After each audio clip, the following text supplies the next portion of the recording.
G'day church, my name's Abe Steel and I've got the privilege of sharing with you today. I hope you're all going well during this time. One of the things that's been on my heart lately is, as we've been doing a bit of a reading plan through with the young adults, and we're currently in the book of Samuel, and as we made our way through a lot of the Old Testament and the story of the Israelites and the things that happened throughout Genesis and Exodus and the Judges and everything there, just the amount of times that the Israelites stepped away from God or went away from God or didn't follow the rules that God had given them, and the amount of times that God forgave them and just kept on loving on them, and there was always a path back to God. God always had a plan to bring his children back to him.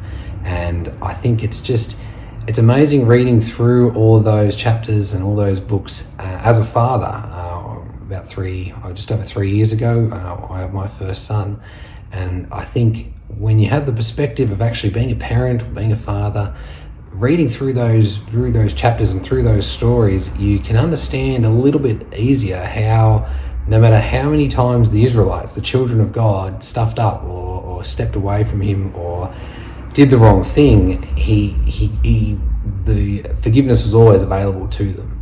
And sometimes reading that in the past, I've often wondered, well, why does God keep giving them second chances, or letting them come back, or letting them try again, even though he knows what they're going to do. He knows they're going to stuff up. He knows they're going to fault. But if he gives them anyway, he still provides for them anyway. They're still his children that he still loves. And I think once you have kids, it's very easy to see how a father can have that love for his children.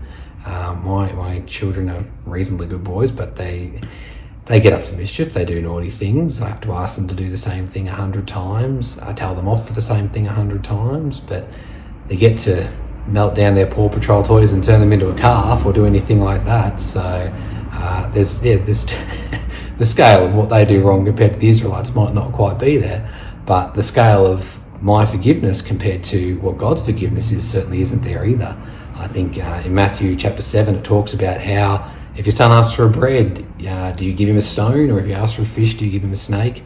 I find this bit interesting. It says, if you then, though you are evil, know the good gifts to give to your children, how much will your Father in heaven give good gifts to those who ask him? And I think that's quite amazing. It's like even humans in our fault and in our sin, we know how to treat our children, well, hopefully we know how to treat our children well and to forgive them and have that unconditional love for them.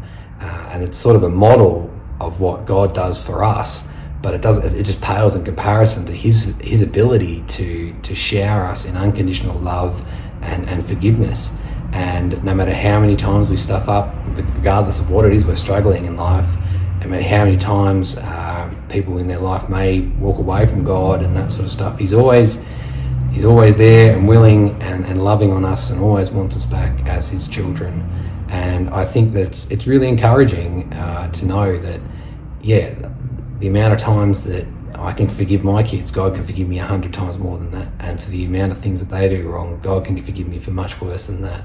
And it doesn't give me a free pass to keep stuffing up, just like it doesn't give my children a free pass. And it doesn't mean that I don't know what the right thing to do is, but it can take away a lot of that guilt that people feel at times when they do the wrong thing, or they know what they're doing is wrong, or they know what they're doing is something they've done before.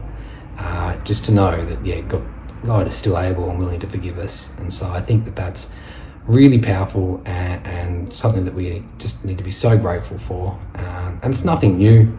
Hopefully it's not the first time you're hearing this.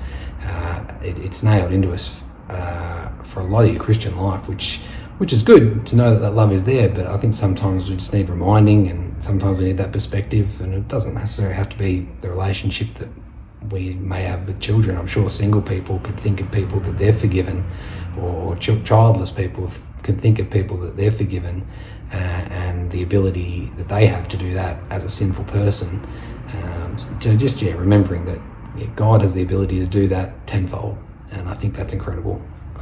1 John chapter 3 talks about see what great love the Father has lavished on us, that we should be called the children of God, for that is what we are. And I think that that's just something amazing to remember, that we have a Father who loves us unconditionally, and although we don't have a free pass to do the wrong thing, he knows we are going to do the wrong thing at times in our lives. a lot of times in our lives, but he's always willing to forgive us through that. So God bless. I hope this has been encouraging to you, and I hope we get to see you all soon in person.